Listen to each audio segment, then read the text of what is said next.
Hanging out at the Winter Warmer here at Jammers Restaurant and Sports Bar with a young man that I got to meet when he was a teenager racing with the Syracuse Microd Club. Since then, he has moved to Sportsman, went to the novice division first, like a lot of people do, picked up 5 wins there. Over the last 3 years, he has picked up 4 wins in the division. He is now 20 years old, won over 100 races, by the way, with the Microd Club. Picked up a win this past year at Brewerton. Cody Manitta is with me right now. How are you doing? Good. How are you guys? Good. How is everything? How's the family? How's the racing going? Pretty good.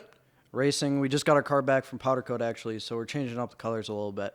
Okay. New car, different car? Same car from Dirt Week and Outlaw.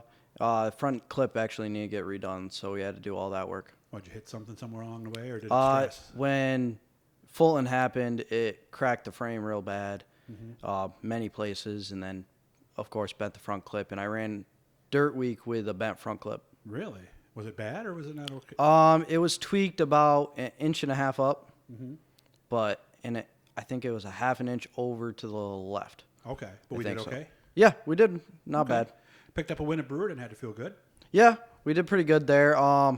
Luckily, there's nowhere to go once you start on the front row, so True. Only way you can go is back. So I was hoping and praying that I stayed up front.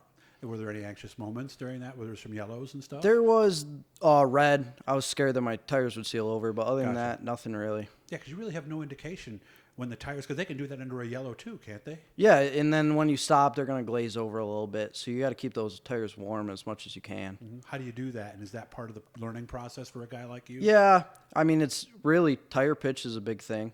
If you can hear your tires, that means they're pretty warm, but I don't know exactly how much, but we're getting to that point where I'm getting that knowledge now. Okay. Ran also at Canandaigua, did Super Dirt Week, Cuga County, won a shootout at Brewerton, and you told me that was one that actually paid more than a win. Yeah, that was a good payday for us, and with that, my dad did win the 50-50 that night too. Oh, so a very productive night. So yeah. Picked up a win on the Outlaw Weekend too in the heat. Yep. We dropped back one spot. Car was sputtering. We couldn't figure that out for a while. We still haven't figured it out. We just took it all apart. Yeah, it was weird. It was only on restarts and middle of the corner. And then it would go away pretty much by the end of the first lap? Yeah. Maybe it might do it a couple times, but it calmed down. I think by momentum, it was kind of helping me a little bit. So what areas did you look in to try to figure that out? I imagine ignition. Just a carburetor. Right? We changed. Actually, we were rushing during the feature because we had our redraw point, and it was still not running right. So we changed spark plug wires. We did carburetor rebuild. Nothing helped, but I think we missed one of the carburetor spots. So we're not that knowledge on carburetors. Yeah, and you can rev it in the shop and it's going to sound fine all day long. Yeah, it was revving just fine, but I think once it got under load and on its side, I think that's when it started sputtering. So you got a car that you just got back from powder coating, you said? Yeah. We got a long way to go and short time to get there. Are we doing any upgrades? Are we pretty much same stuff back on it? Same stuff back on it. Of course, we sent out our transmission over to Scott Jeffries. One of my steering boxes out there, and all my shocks are out at Scott's. Okay. When do we hope to get those back and start rebuilding the car? We're hoping the end of the week, next week. So, Monday next week. I'm going to Tennessee tomorrow, so I'm in tonight, so I'm not going to be here. We're going to hopefully make the show, or do we just go to the show and check everybody out and not bring the car? I'm probably not going to bring a car. I don't think we're going to definitely not make it with everything that's going on, but I want to be ready to go for the first night. What's the plans as you look forward? We want to hit some bigger shows for DIRTcar, definitely, because we were only a couple spots out from the provisional for Dirt Week. So we want to hit a couple more. So make sure you run that show. Yeah. Okay. So Albany, Saratoga, I think we're going to go to. Maybe early, Can-Am, Malta weekend. Yeah. Yeah, that's. And then Can-Am's usually early too. Can-Am. So, okay. But we're trying to get more track time, basically, at different tracks. I watched you a lot last year, and of course I remember when you came up, and like I said, I watched him when he was in the Microds. Where do you feel you are as a driver right now, and where do you feel you could improve? Oh, I can definitely improve everywhere. There's people good. Andrew Buff, I learn a lot from him every single time I'm racing against him. Just spots and how he maneuvers a car. Same way with Janzik. I don't like when people move up like them because that doesn't give us a competition. Really? And it doesn't teach me as much. So I don't feel like I'm as much knowledgeable then than I am now, before I race against them versus now. But That's just the challenge between racing. So after they pass you, you just pretty much concentrate on what they're doing and try to mimic where they are? Not exactly, because sometimes you get a better run. So you want to stay where you are sometimes, but it's all according to how the track lays out. Okay.